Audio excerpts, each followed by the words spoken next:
Oh, there you are. Oh, good evening, ladies and gentlemen. So happy to have you with us tonight. My name is Nicholas Viselli, and I am the artistic director of Theater Breaking Through Barriers. And I am, again, coming to you very live from high atop the glorious Thunderdome in really beautiful and again, spring-like Midtown Manhattan. You know, after a week where we had some cold weather and a bit of rain and some fog and overcast skies, now we're back on track with spring again. And I find it just so exciting. I have the perfect show tonight to go with this beautiful day. Hope you are all having a good weekend wherever you may be.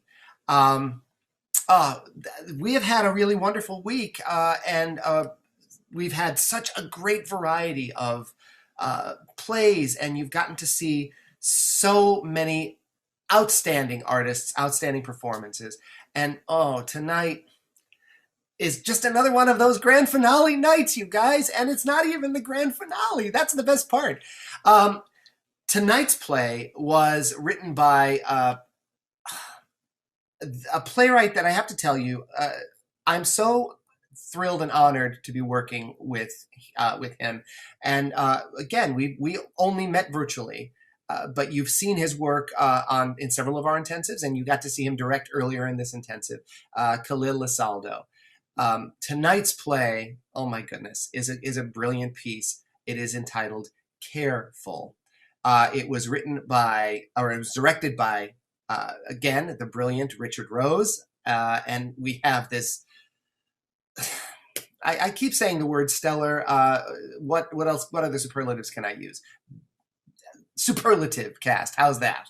Martin Lewis, Laurie Brown Niang, Sean Phillips, and the amazing Jack Sims. I want to, again, ask you to all sit back, relax, and on this Saturday night, enjoy this brilliant play by Khalil LeSaldo called Careful. I am now going to turn it over to our beautiful voice, our guide, our audio describer through all of this, the brilliant and dazzling Anne-Marie Morelli. Take it away, Anne-Marie. Hi, everyone. Welcome back to TVTV's Virtual Playmakers Intensive. During our virtual productions, your computer is our stage. So, currently, our stage is dark. As the play begins, individual characters will appear in their own boxes on your screen. Tonight's play, Careful, was written by Khalil LeSaldo, directed by Richard M. Rose, and features Jack Sims as Jack. He has fair skin, is balding, with some salt and pepper hair on top and on the sides, with a gray beard and mustache. He has beautiful hazel eyes and wears glasses on top of his head and is wearing a blue t-shirt. Laurie Brown Yang as Laurie. Her skin is the color of cappuccino. She has beautiful dark eyes and black curly hair that frames her face. She's wearing gold earrings and a V-neck blouse with an African-type print on the blouse. Martin Lawrence as Martin. He's playing a family member of Laurie's, and he has caramel-colored skin with dark eyes and a thin beard and mustache. He's wearing a black t-shirt and a rust-colored knit hat. And Sean Phillips as yet another family member of Laurie's. He has mocha skin with dark eyes and short black curly hair. He's wearing a blue button-down shirt with a yellow and black paisley bow tie. Now, in this play, there won't be many audio descriptions, very few. So I just want to let you know that as we begin, Laurie is recollecting a conversation she's had with Jack regarding their relationship. And she shares this with her family.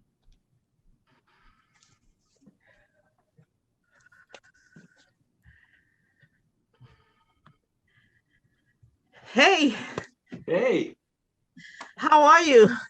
I'm all right. You? Good. Thanks for taking my call. I mean, Zoom. No problem. It sounded urgent. It is. It's a big deal. Oh, well, I'd rather Zoom than call. Oh, Yeah, the phone is exactly the wrong medium for giving big news. Why? Well, like it's a disembodied voice telling you something awful, something awesome. Whatever. I can't do phone. I get all fight or flight, and then there's nothing, just a phone. I can read your facial cues on here. You got nice facial cues. It's a weird compliment. No. No, it is. Well, you say potato, I say tomato. So, what did you want to tell me? I'm going to tell you. Yeah.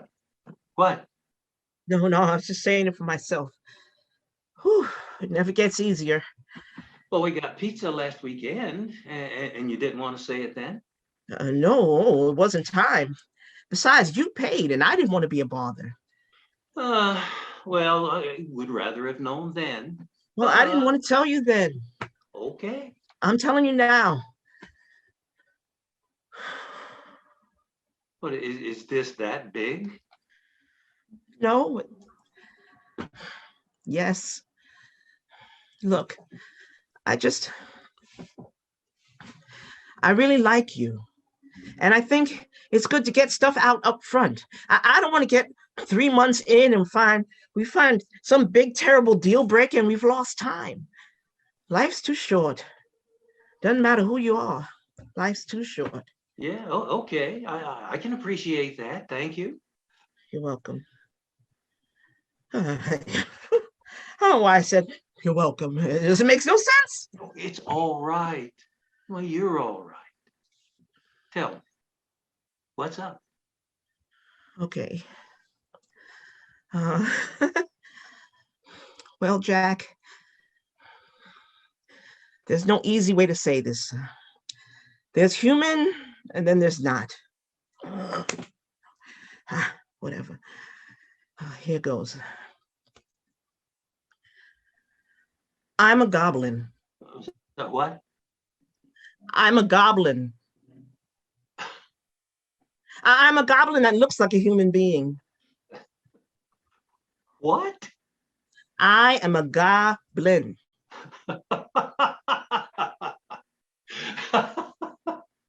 Seriously. What do you mean? I mean, I am a goblin. I'm not human.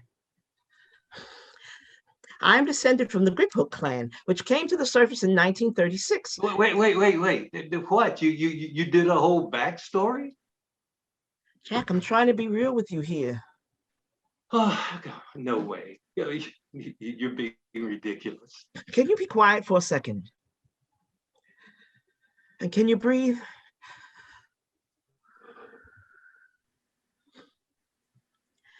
I am a goblin. I am from the Griphook clan. My species comes from below the planet's surface, although sure, maybe goblins and humans had a common ancestor. Well, why would you say that? Because it's true. But is it though?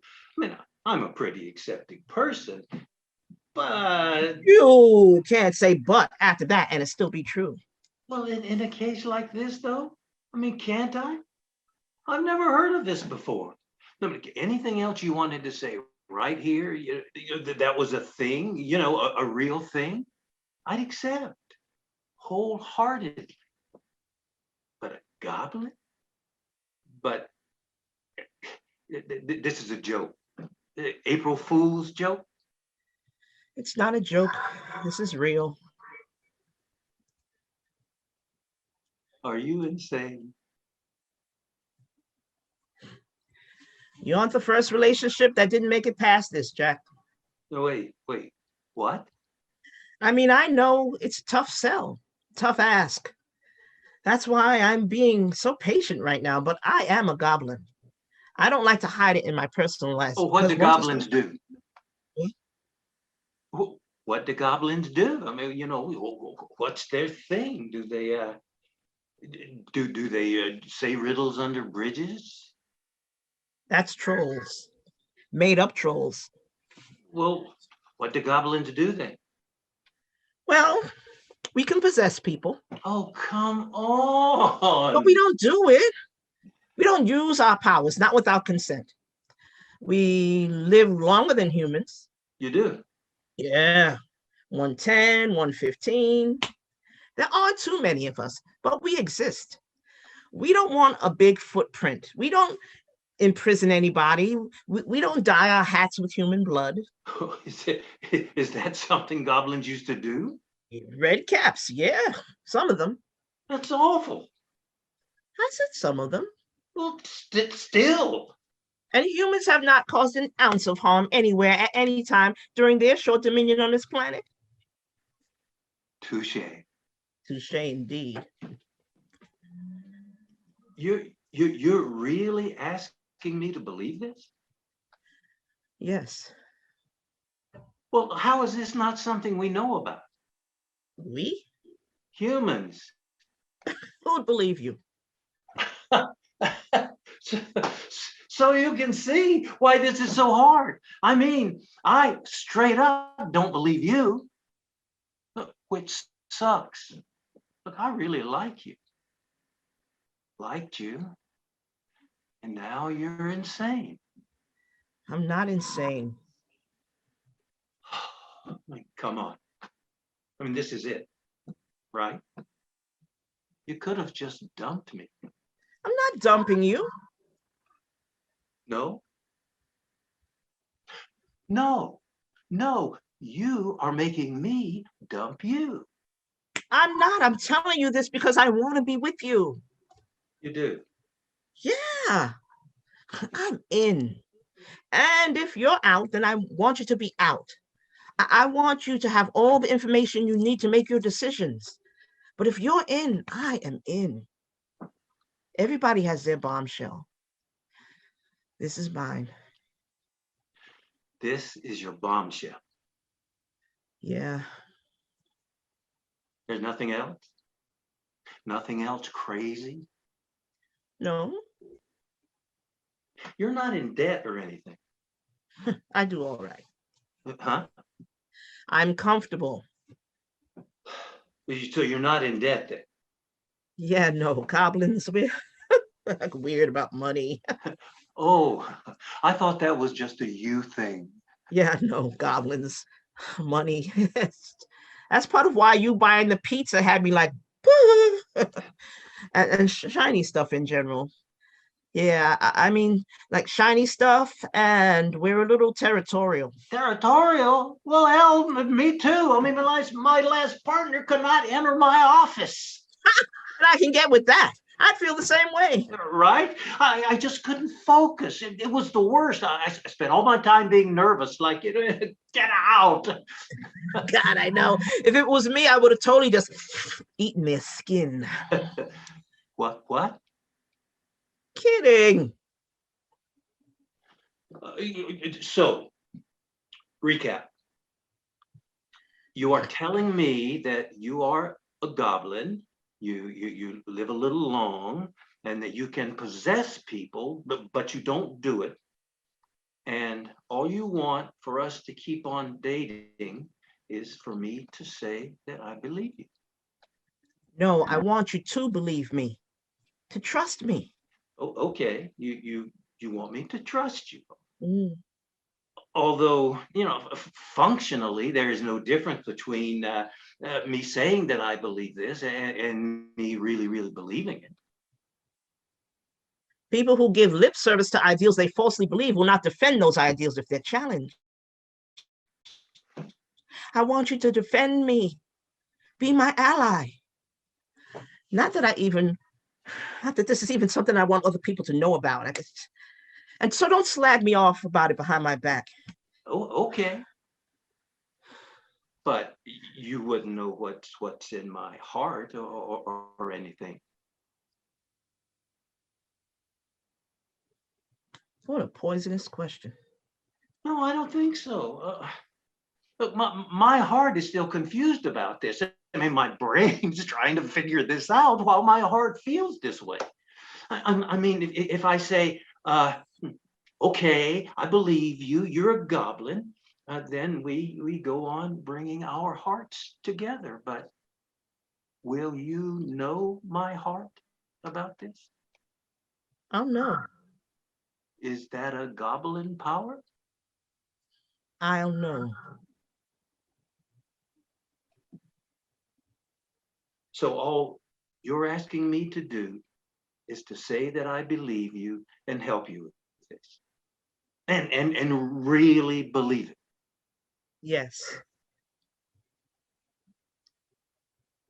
Why me? That could be asked about any relationship in the world. Well, and it'd be a worthwhile question there too. Because I said it already. I know your heart. I like you. I want to spend more time with you. I want you to come underground and meet my family, and I don't want them to have to hide their opposable thumbed feet. Oh, you have that? Yes, I used to be self-conscious about them, but I grew out of that.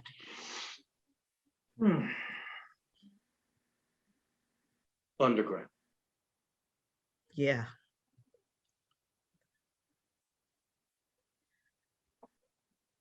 Okay. Yes. Very okay. I like you. I like your eyes, and I like the way you sing. You do. I do. I buy my ticket for the rocket ship. That is us. And I want you to do it too, if you want to. And I know I'm worth it. Well, do you want to know about me? I do. In time. Oh. Is there anything pressing, anything like this that I should know about? I pour milk in the bowl before cereal. Ooh, judgy. I'm kidding. That's fine. It is strange, but fine. Well, strange but fine could describe a lot these days. Serious mood. Well, look, I should get back to work. Okay. Okay. This went well, I think. I think so too. I'll talk to you later. I'll talk to you later too. My little goblin. And that's exactly what happened. Wow, that's awesome. Yeah, so much detail. Yeah, your memory is impeccable. I feel like I was there. Yeah, I can practically see his face when you said you liked his voice. And the you do. Not quite like that. That's how it sounded in my head. So, how's things now? Now, it's going great. We don't see each other too much with the lockdown, but I showed him my toes. He thought they were cool. Oh, we played Wii. I beat him at Mario Kart. 1 hand, 1 foot, 2 feet. I won. I'm very good at Mario Kart. Oh, well, I mean, he beat me too. Blue shell, right at the end. Are you gonna bring him down sometime? Sometime, yeah. Cool. I'm excited. So, you're involved now. Why do you have to say it like that? Connected, I mean. The natural outcome of contact over time.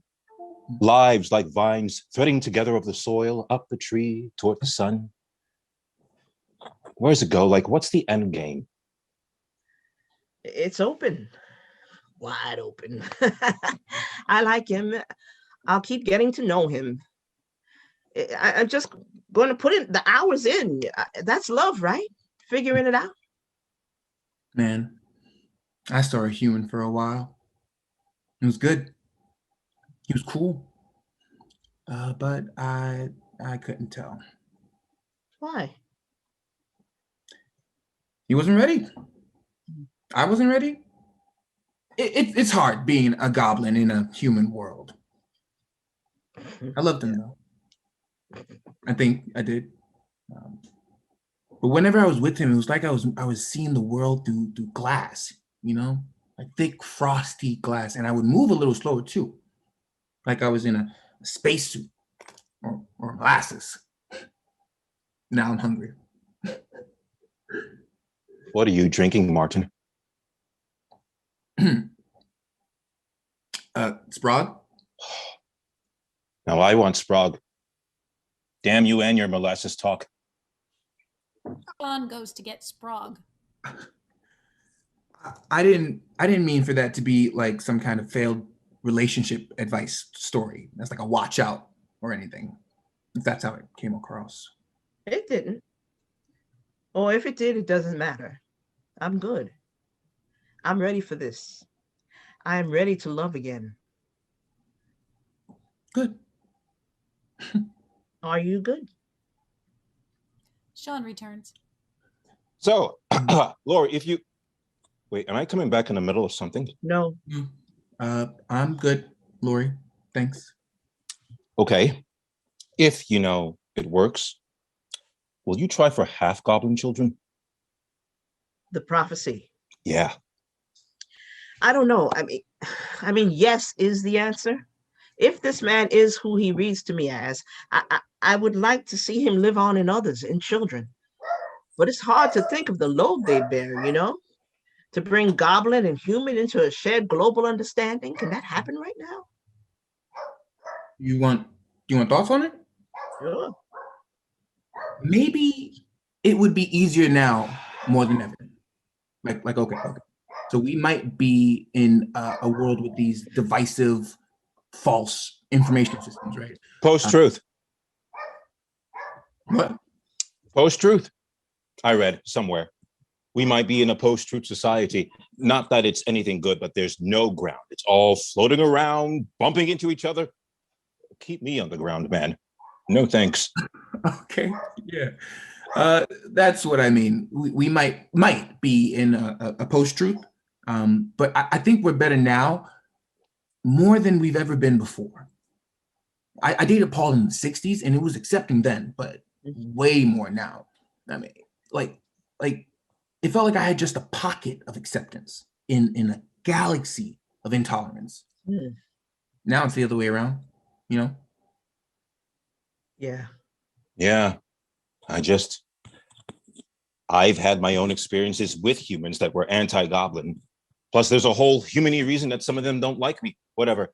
Doesn't make sense to me. I just don't want to be dissected, exoticized, put on display beyond what I agree to. And I don't want that for my friends' kids. I have faith. It's faith, right? My children will have to protect themselves sometimes because this world is the world. But I will not live in fear. They will not live in fear. I will not live in fear for them if I have them. True. There may not be a planet with a surface all children can live on. That's a real possibility. Not that the surface is anywhere I'm trying to be. You all can keep trying it out, though. Whoa, Lloyd, what if your half goblin, half human children are the key to human salvation? If the planet's surface gets too hot or whatever, what if it's your children who lead them below?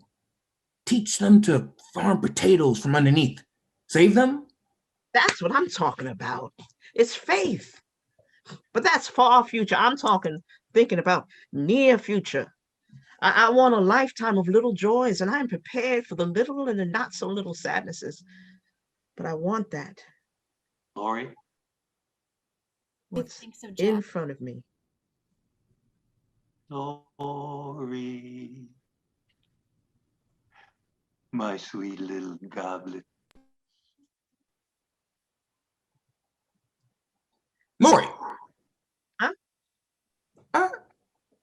I don't know. You just got all like. Sorry. So what's new with you all? Sean, what's up? Me? Nothing really, just holding tight. Reading. Got into a book on the history of walking.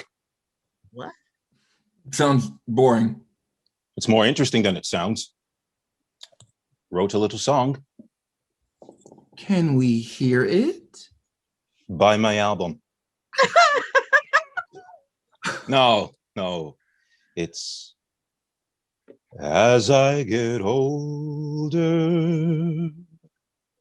I get over all the things I haven't done, everything and everyone. And I'm glad for you for being part of too. But be careful, be careful. When did you write that? During this conversation, in my head, it's for you. It's good. What can I say?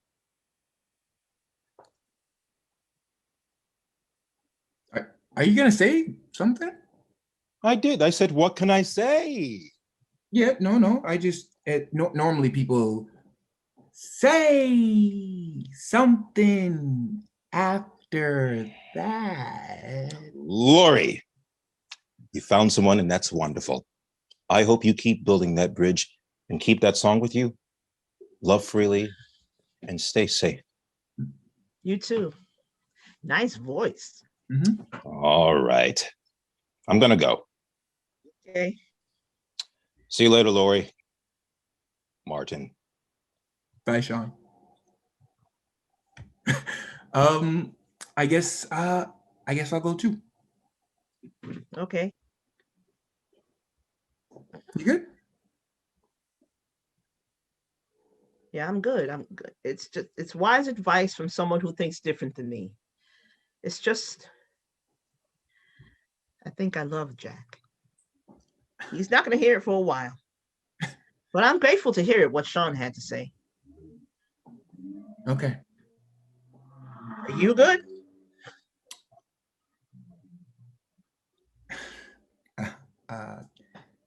I'm good.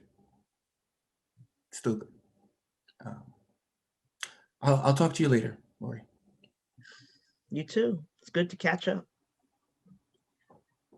Bye. Bye. As I get older, I get over all the things I haven't done, everything and everyone. But I'm glad for you being part of two. But be careful, be careful.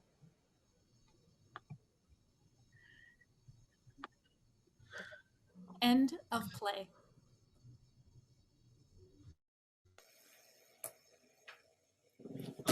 Oh, oh my good.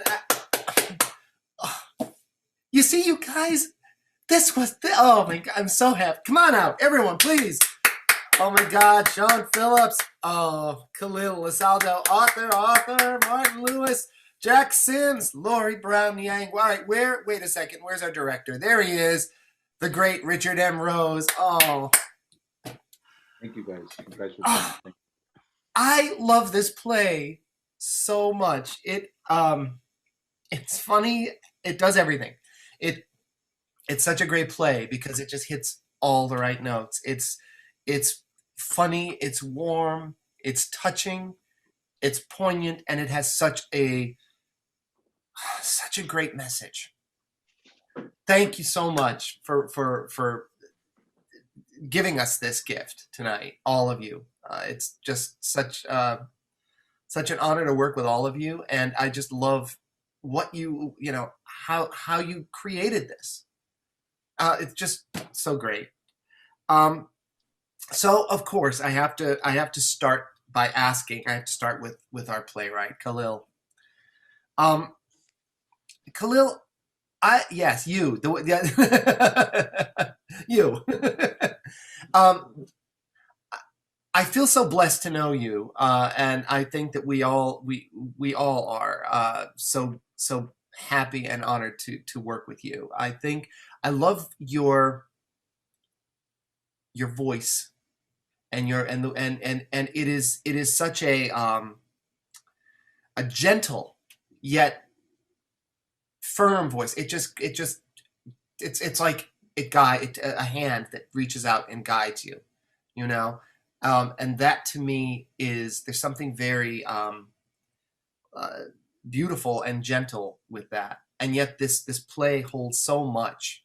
Can you tell me, how did you come to write this play? I'm assuming based on a lot of discussions with the group before you started, but what inspired this?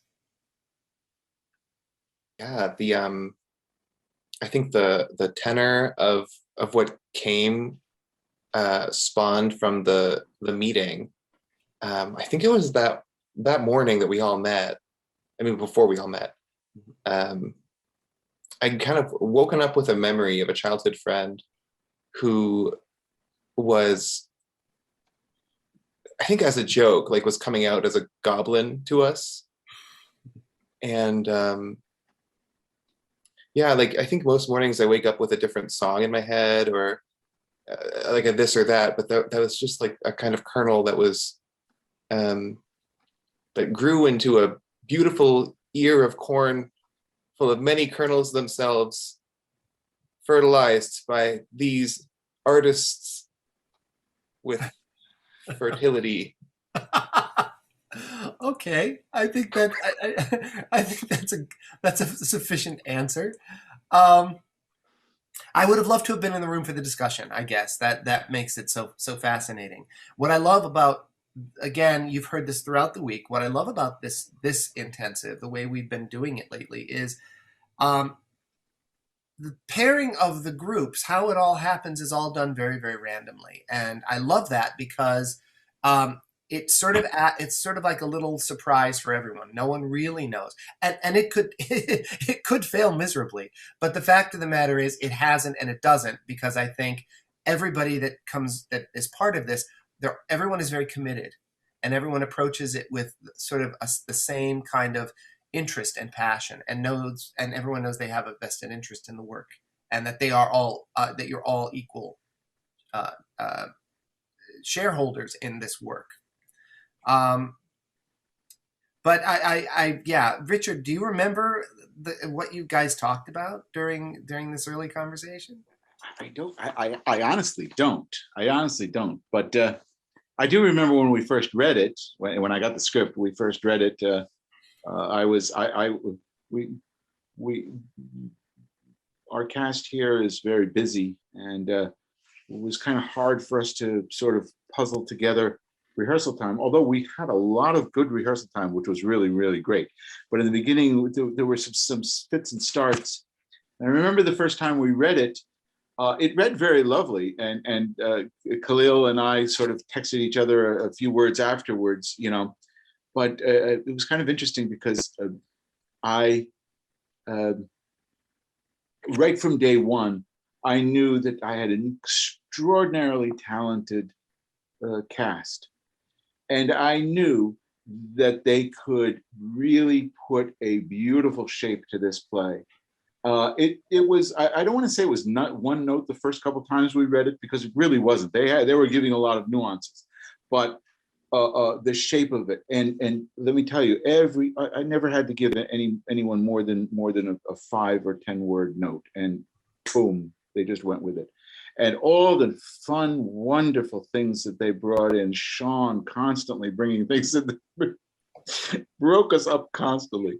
Jack just filled with love, and Lori, that whole on the fence, just trying. Her heart melted for Jack, and yet she knew this was a really hard thing, and she knew that this may be the end of this relationship. And boy, oh boy, did that come across. So at least to me, I hope it did for the rest of the world, but to me it came across, and I think you guys all felt that. It was very, very, very genuine. And when I think about it, when I think about where we were from our very first reading and where we are now, it's two entirely different places. So wow. Same words, but two entirely different places. Yeah, I love it. It's just so clear that you all were working so well together, and you were also there. You were also present in this work, and so committed to it. And it just shines. I mean, it sort of just jumps out at you. Again, the one thing I do love about working in this particular medium is because I really sort of only get this in this little box. I can really see and uh, feel what's going on here. It doesn't take a whole lot. You don't have to project it to the last row of the balcony. It's all there, and that's we know when it's working and when it's not. No, this is just so great. And so I want to talk to all of our actors, and I'm going to start with you, Lori. You are, first of all, I think I love you as I love you as an artist. You have such a wonderful energy and such a warmth to you, and and a sincerity, an earnestness. How did it feel to work with this? I don't know. Have you worked with anybody in this group before? No, not one of them. It was really, really a great experience because I really loved the piece. Like when somebody writes a piece for you, it's an honor. So once we got the piece so quickly, I was like, oh my God, this is delicious. And so I was the one said that. I was like, okay, when we're rehearsing, when we're going to rehearse. Richard's like, all right, we'll get it together. But yeah, it was a delight to work with all of my men. It's just like, oh, fabulous. Have all the men. You were just so extraordinary. What I love about this piece is, yes, it's there's a lot of humor to it. It's very funny, but it just gently leads to this sort of the meaning of this play, the idea of, and in this case, the relationship that forms between you and Jack, and it is a relationship and a meeting of the heart, and to be able to say, yes, we're different. I'm a goblin in this case, and it's just that idea of it's you. I care about you. I love you. All inclusive. That to me is that is the message, and that to me is what I think is the most powerful message that we need to keep moving forward with, especially in this time, especially after all we've been through in this last year as a time of reckoning. Sean, first of all, I think I love you. You handle comedy so well. You are such a wonderful actor. I love the way it's totally believable. Like I could believe that you and Martin are brothers. You just developed it. You got that you nailed that relationship. It was just, you could see the whole sibling thing. It like was, Chip and Dale. Yeah. Oh yeah. It was great. And yeah, you were again, just like two brothers. You were very different, but yet very, distinctive. Yes. Yeah. Martin very sort of laid back, and you a little more serious. How did you feel when you first read this play? Like, what struck you initially when you first read this? I just love the message, the intrinsic message about, despite your disparities and different viewpoints, you accept that person because they feel that this person loves them for who they are. They have no qualms about what their outside features are. They just love the person wholly for the inside, their interior. And so that held me right away. And of course, the comedic moments, I love it. All those little sprinklings of comedy, I just relished that. And of course, my cast and the director, it was just a blast. I had no bad moments with any of them. It was just fantastic. They were wonderful. All right, what the hell are you guys drinking? I know Sprague. I get it. What is that? Is it pea soup? Is it what the hell? I mean, is it Well, mine avocado? is kale, Yeah, what's peanut yours? butter. Mine is kale, peanut butter, almond milk. I have some nuts in here and some Vega protein powder, chocolate flavor. I went to the nearest supermarket and I found Naked. Already. Not to advertise them. Wait, but just it was just like the slushy looking thing I would think of when I'm thinking of like Sprague. Me as my roommate has just walked in. What's up, sir? It's like swamp muck. It's the kind of stuff that's like, oh yeah, this is it. Oh yeah, exactly.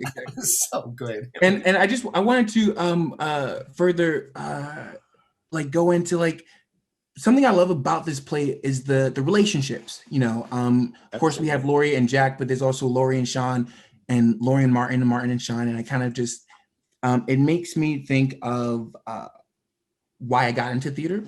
You know, to kind of form community, form relationships. It's something I'm missing right now. So this felt kind of it was nostalgic of that. Like what's it called? I don't know about you guys, but I've been doing these things with my family where I'll like get on the Zoom call, and it's very much like this. It's very much like we can't be together, but you know, I'm glad to see your face. I'm glad to hear about what's going on in your life. I'm glad to check in on you. And that's what this play reminded me of, like the subtlety of that. Yeah, it's like there's a subtle sweetness to it. So appreciate you, Khalil. Love doing your stuff, man. Yeah, it was just what I am really in awe of. And I guess even though you may have had a few rehearsals on Zoom, you know, that you were able to really achieve a level of range and depth, and you could sort of feel the relationship that you all had with each other. That you know, like your relationship, Sean's relationship with Laurie and Martin's relationship with Laurie was slightly different, you know, but yet it was all very familial. You were all that just came off so beautifully, and the way, you know, Sean and Martin work and play off of each other, feel about each other, very, very clear.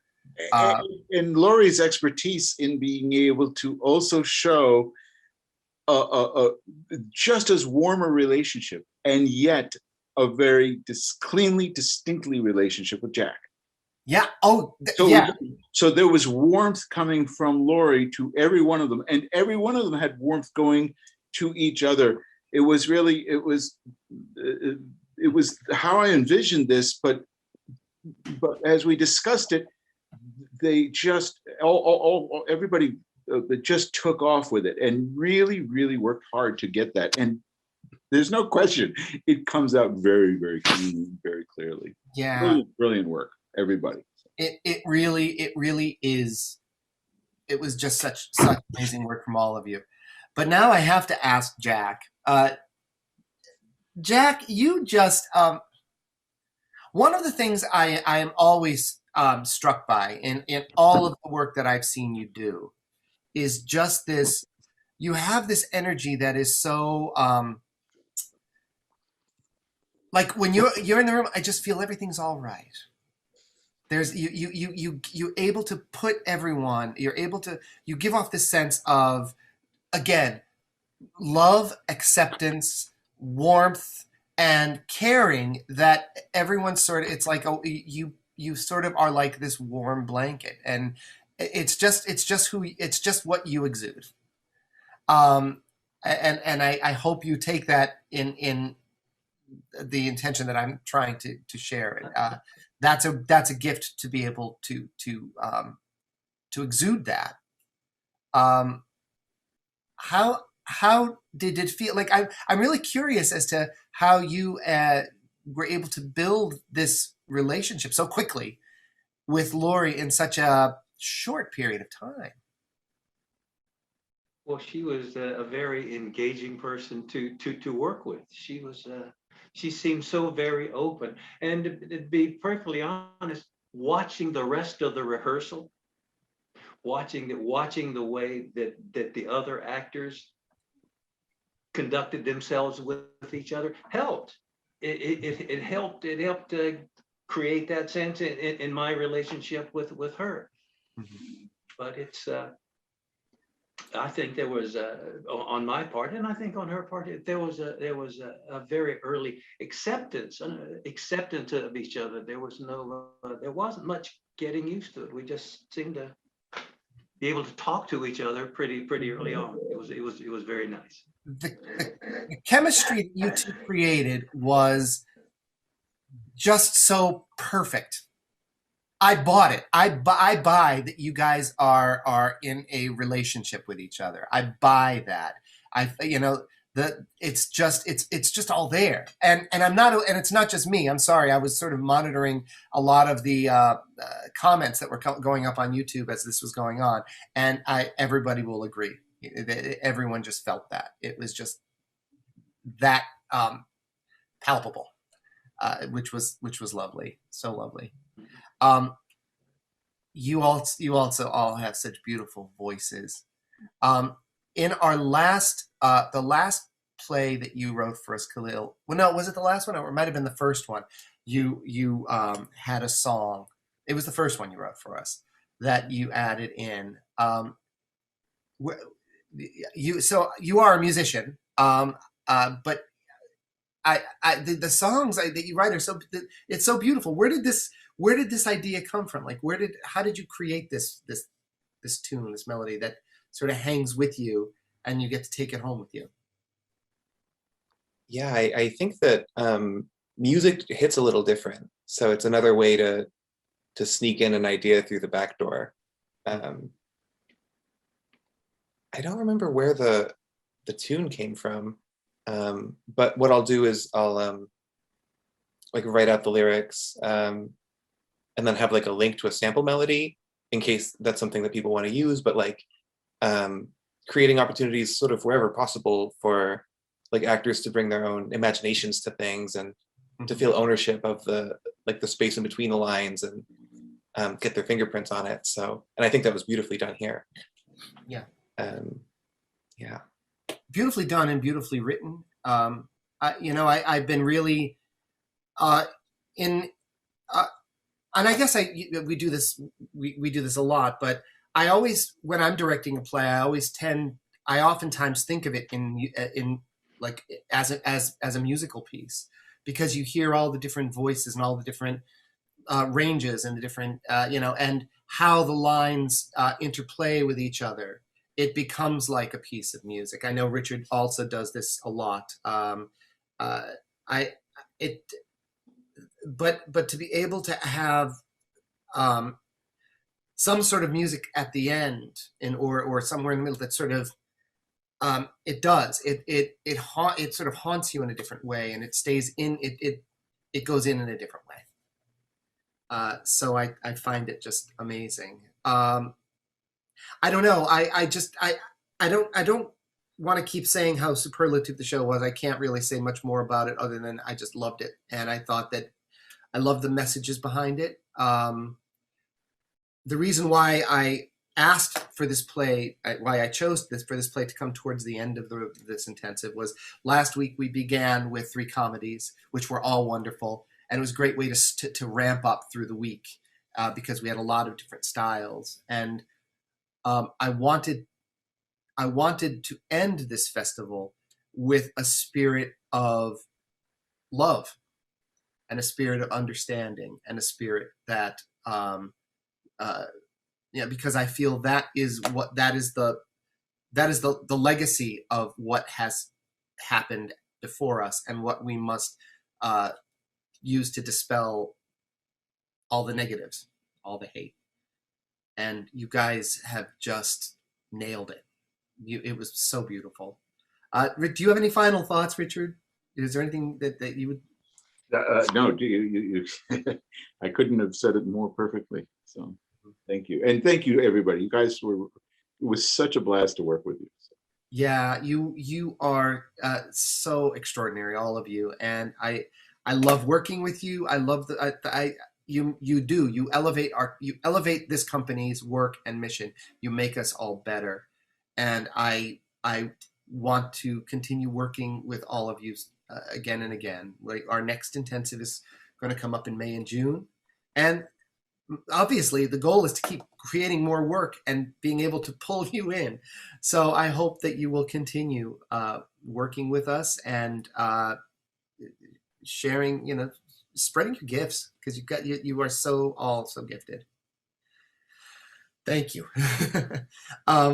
I want to thank all of you for watching. Thank you so much for being a part of our work tonight, and hopefully on our other nights as well. If you missed any of our past shows, I urge you, please watch them. All of the past shows are on our YouTube channel, our YouTube page, on our Facebook page as well.